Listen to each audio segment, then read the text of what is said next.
I made a video yesterday called BP oil spill, the British opinion I think it was, or a British opinion. I then received a video response from a guy called Flop Side of Life 2009, and it was the first time I'd come across him. I was quite excited to see this response. When I viewed it, I then became quite hurt by it, by some of the things that were said. I encourage you to go and check it out. I then viewed another video, also by him, which was basically our national anthem, you know, God Save the Queen, done to a picture of a bird covered in oil and dying or dead. I found this extremely offensive, and I was really quite hurt by it. He mentions a lot about the monarchy within his videos, the first one, and how they should be blamed for a lot of things. I just want to clear up what our monarchy actually does, because it seems to me that you don't quite understand what exactly they do. So I'm going to try and clear that up. We have a parliament and a government, just like you do. Well, kind of like you do, not really. But we have a House of Commons and a House of Lords. House of Commons are elected, and House of Lords are not elected, they are chosen by the Queen. Our Prime Minister is the head of the governing party. So say the the Conservative Party have been chosen to be the government. The head of their party, David Cameron in this case, would be the Prime Minister, as he is now. The Queen has no say on that. She has no say in who is elected. When we have chosen who we want to be, she then has to ask, she has to ask that person, the leader of that party, to be the Prime Minister. She has to ask them. And it's very, very rare that they would ever decline that kind of offer. But she has to ask because we have chosen. If she said no to anything, really, any kind of legislation that had already been gone through the House of Lords and the House of Commons, she said no to it, there'd be uproar. Because it would be like the Queen was going against the people's wishes. But I don't think it would ever really happen. Yeah, we have a House of Lords and they are elected.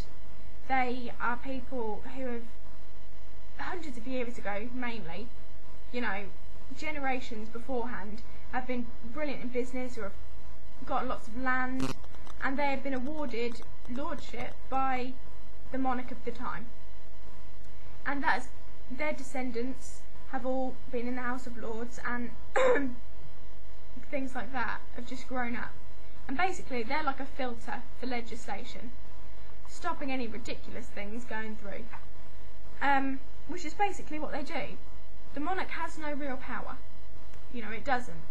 It can't be seen to be going against the public and what the public has chosen, because we are a democratic society.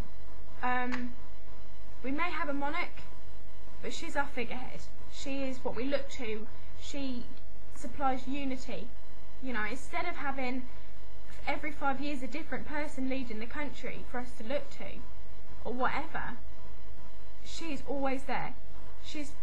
The Queen we've got now has been on the throne for what, 50 odd years? And she's done a pretty good job of it. You know, anytime there's any problem, we look to her. You know, and she gives us reassurance and guidance when we need it. Quite frankly, I would die for her. You know, if I got called upon and I wasn't allowed to be told what I was doing or what it would entail, but all I knew was that it would save the Queen, or it would help the Queen in some way, even if it was life endangering, I would do it. I would do it to protect her. I would do it to protect any of our monarchs. I really, really would. Yeah.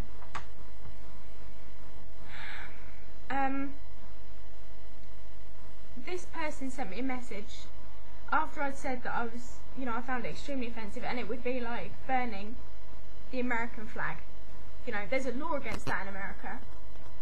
And desecrating our song, our national anthem, putting it down in that way, I found it extremely, extremely offensive. It would be like us burning your flag. That's how strongly I felt about it. I felt really quite upset. After I left that comment, he messaged me again saying, "See, you have developed a slave mentality," was his exact words. I looked up what slave mentality meant, and I don't think we do. We're not enslaved by her. He also went on to say that here in America we can burn the flag, but the question is, can you remove your queen? We don't want to. We don't want to remove our queen. We're quite happy with her. She deserves the money she gets. I would rather pay her 11 million than I would do a footballer. You've got to put it into context. And we like her. We like her there. We're not enslaved to her. We want to be with her. We want to be led by her. Do you understand? It's hard to explain. It's like we're responsible for her, and she is responsible for us. It's mutual. We will protect and support her, and she protects and supports us. Yeah? I don't think it needs to change. I don't think we need to change because someone else has said that we need to change. Basically he implied that our system was wrong. That how could we live like this?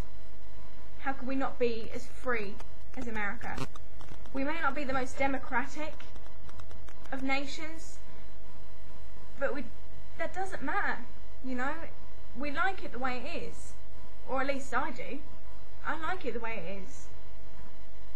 And I don't think anyone should be able to judge someone else. I thought we'd moved past the time when judging other people on the culture they come from, or the race they are, or their sexuality. Any kind of judgment on those kind of grounds is wrong. And quite frankly, you've made a huge judgment on us. Judgment should be preserved for your God or your higher power, to the people who really know you, can really make a fair and informed judgment, and you didn't. In my opinion, this person didn't, and I really don't think anyone should be able to judge anyone in this way. I would never go and say, "Oh, your country has worked wrong, you haven't got a monarch, what are you doing?" I would never say that. That works for America, and this works for us. That's all I'm going to say, really. Thanks.